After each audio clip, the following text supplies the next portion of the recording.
మెదక్ కాంగ్రెస్ అభ్యర్థిపై ఉత్కంఠ కొనసాగుతోంది. ఇప్పటికే బీఆర్ఎస్, బీజేపీ అభ్యర్థులను ప్రకటించాయి.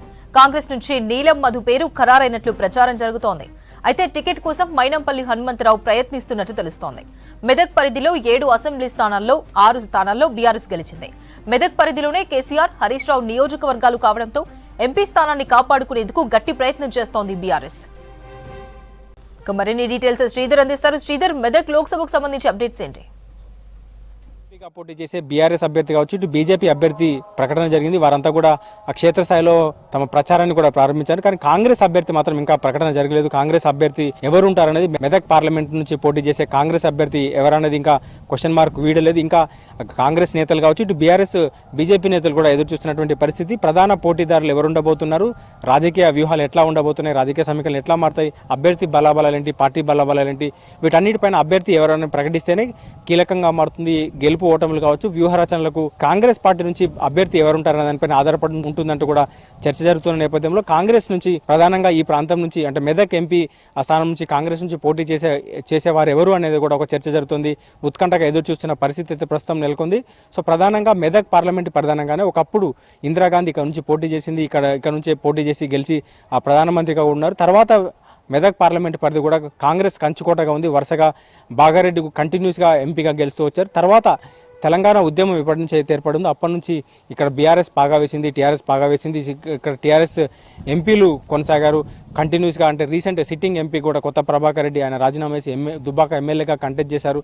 సో అప్పటి వరకు కూడా బీఆర్ఎస్ హవా కొనసాగింది. సో ఇప్పుడు ప్రస్తుతం కూడా ఈ మెదక్ పార్లమెంట్ పరిధిలో మాజీ ముఖ్యమంత్రి కేసీఆర్ ప్రాతినిధ్యం వహిస్తున్న గజ్వేల్ నియోజకవర్గం కావచ్చు, సిద్దిపేట నియోజకవర్గం, ఇటు మాజీ మంత్రి హరీష్ రావు ప్రాతినిధ్యం వహిస్తున్న సిద్దిపేట నియోజకవర్గం మెదక్ పార్లమెంటు పరిధిలోనే ఉంది. దాంతోపాటు గత అసెంబ్లీ ఎన్నికల్లో ఒక మెదక్ అసెంబ్లీ నియోజకవర్గం మినహా మిగతా 6 అసెంబ్లీ నియోజకవర్గాల్లో మొత్తం బీఆర్ఎస్ ఎమ్మెల్యేలే గెలిచారు. సో ఈ నేపథ్యంలోనే బీఆర్ఎస్ ఇక్కడ స్ట్రాంగ్గా ఉంటుందంటూ కూడా బీఆర్ఎస్ నేతలు భావిస్తున్నారు. అభ్యర్థి ఎవరైనా అయినప్పటికీ ఇక్కడ బీఆర్ఎస్ గెలుపు చాలా నల్లేరు మీద నడక అన్నట్టుగా ఉంటుందంటూ కూడా వారు భావించారు. కానీ వారి బీఆర్ఎస్ అభ్యర్థి కూడా కొంతకాలంగా చర్చ జరిగింది. పలువురికి పేర్లు బయటకు వినిపించాయి. వంటే ప్రతాప్ రెడ్డి కావచ్చు, వీరందరి పేర్లు వినిపించినప్పటికీ చివరిగా మాజీ కలెక్టర్ వెంకట్రామరెడ్డి వైపే కేసీఆర్ మొగ్గు చూపారు. సో వెంకట్రామరెడ్డి కూడా అభ్యర్థిత్వం ఖరారైన తర్వాత ఆయన నియోజకవర్గంలో పర్యటనలు కావచ్చు, ఇటు నిన్న నుంచి ఎమ్మెల్యేలను కలవడము, స్థానికంగా నేతల్ని కలుస్తూ ఆయన ప్రసన్నం చేసుకునే ప్రయత్నంలో ఉన్నారు. మరోవైపు బీజేపీ అభ్యర్థి రఘునందన్ రావు ఆయన అభ్యర్థిత్వం ప్రకటన జరగకముందు నుంచి కూడా గత 2-3 నెలలుగా కూడా ఆయన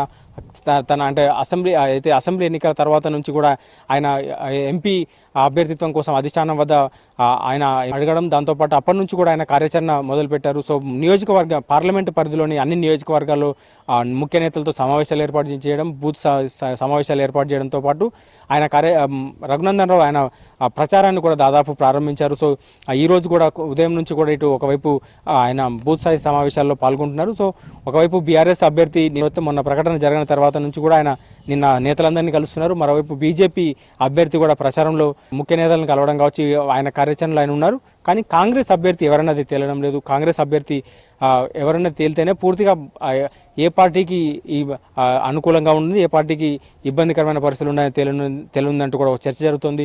సో ప్రధానంగా మెదక్ పార్లమెంటు పరిధి నుంచి పోటీ చేసే అభ్యర్థుల్లో కాంగ్రెస్ నుంచి చాలామంది ఆశించారు. ముందుగా మైనంపల్లి హనుమంతరావు పేరు వినిపించింది, తర్వాత సంగారెడ్డి నేతల పేర్లు వినిపించాయి, తర్వాత పటాన్ చెరుకు చెందిన నీలం మధు కూడా దాదాపు ఖరారైందని కూడా చెప్పుకుంటున్నారు. సో దాదాపు ఖరారైందంటూ కూడా ఆయన సోషల్ మీడియాలో కావచ్చు, మీడియాలో వార్తలు వచ్చాయి. సో ఈ నేపథ్యంలోనే నీలం మధుకు టికెట్ దాదాపు ఖరారైందని ఆయన చెప్పుకుంటున్న నేపథ్యంలో ఆయన తన అంటే అనుచరులతో కావచ్చు, ఆయన ఈ మధ్య కాలంలో ఆయన బర్త్డే వేడుకలను కూడా దాదాపు మెదక్ పార్లమెంట్లో పరిధిలోని అన్ని నియోజకవర్గాల్లో కూడా ఆయన అనుచరులు చేసుకున్నటువంటి పరిస్థితి, సర్వేలు చేయించుకోవడం కావచ్చు. సో లో ప్రొఫైల్లో ఆయన కార్యక్రమాలు ఆయన చేసుకుంటున్నారు.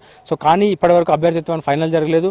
ఒకవైపు కాంగ్రెస్కు ఒకప్పటి కాంగ్రెస్ కంచుకోట, తర్వాత బీఆర్ఎస్ కంచుకోటగా ఉన్న మెదక్ పార్లమెంటు పరిధిలో అభ్యర్థి ఎవరు ఉండబోతున్నారనే దానిపైన ఒకవైపు అన్ని పార్టీలో చర్చ జరుగుతుంది. మరోవైపు కాంగ్రెస్ కూడా ఈ ప్రాంతంలో బీఆర్ఎస్ కంచుకోటగా ఉన్న ఈ ప్రాంతంలో కాంగ్రెస్ జెండా ఎగరవేయాలని ఒక గట్టి అభ్యర్థి కోసం వెతుకుతున్నట్టు కూడా కాంగ్రెస్ నేతలు చెప్తున్నారు. త్వరలోనే కాంగ్రెస్ అభ్యర్థి ప్రకటన కూడా జరుగుతుందని కూడా వారు చెప్తున్నారు. సో సుదీర్ఘ చర్చలు జరుగుతున్నాయి. అధిష్టానం వద్ద పలువురు పేర్లు ఉన్నప్పటికీ దాదాపు బీసీ వాదం ఒకవైపు ఉండడంతో పాటు సో బీసీ నేతను ఎన్నుకోవాలని కొంతమంది బీసీ నేతలు కూడా కాంగ్రెస్ అధిష్టానాన్ని కలిసినట్టు కూడా చెప్తున్నారు. సో మొత్తంగా మెదక్ పార్లమెంటు పరిధిలో కాంగ్రెస్ అభ్యర్థి ఎవరన్న దానిపైన ఇంకా క్వశ్చన్ మార్క్ వీడలేదు. ఇంకా ఉత్కంఠ కొనసాగుతుంది. ఎవరిని ప్రకటిస్తారని దానిపైన ఇటు కాంగ్రెస్ నేతలు కావచ్చు, కాంగ్రెస్ క్యాడర్ దాదాపు ఎన్నికల ఏదైతే ప్రచారాలు మిగతా పార్టీలు ప్రారంభించాయి. మరోవైపు మిగతా ప్రధానంగా ఇటు 7 అసెంబ్లీ నియోజకవర్గాల్లో 6 బీఆర్ఎస్ ఎమ్మెల్యేలు ఉన్నప్పటికీ వారంతా కూడా వారిలో కేసీఆర్, హరీష్ మినహా మిగతా 4 ఎమ్మెల్యేలు కూడా అయితే ప్రధానంగా కొత్త ప్రభాకర్ రెడ్డి, గూడెం మైపాల్ రెడ్డి, సుంతా లక్ష్మారెడ్డి వీరంతా కూడా ముఖ్యమంత్రిని కలవడం తర్వాత వారంతా కూడా పార్టీని మారుతున్నారని ప్రచారం జరుగుతుంది. సో ఈ నేపథ్యంలో ఈ ప్రాంతంలో మెదక్ పార్లమెంట్ పరిధిలో బీఆర్ఎస్ కొంత వీక్ అయింది. సో బీఆర్ఎస్ కొంత ఇబ్బందికరమైన పరిస్థితులే ఉన్నాయి. ఇప్పుడు కాంగ్రెస్ ఈజీగా ఈ ప్రాంతాన్ని మెదక్ పార్లమెంటు స్థానాన్ని గెలుచుకోవచ్చు అంటూ కూడా కాంగ్రెస్ నేతలు ఆశిస్తున్నారు. సో అభ్యర్థిత్వాన్ని త్వరగా ప్రకటించాలని అధిష్టానాన్ని కోరుతున్నారు. సో మొత్తంగా ఇటు కాంగ్రెస్ నేతలు కావచ్చు, బీఆర్ఎస్ బీజేపీ నేతలు కూడా కాంగ్రెస్ అభ్యర్థి ఎవరుంటారనే ఉత్కంఠగా ఎదురు చూస్తున్న పరిస్థితి ఉంది.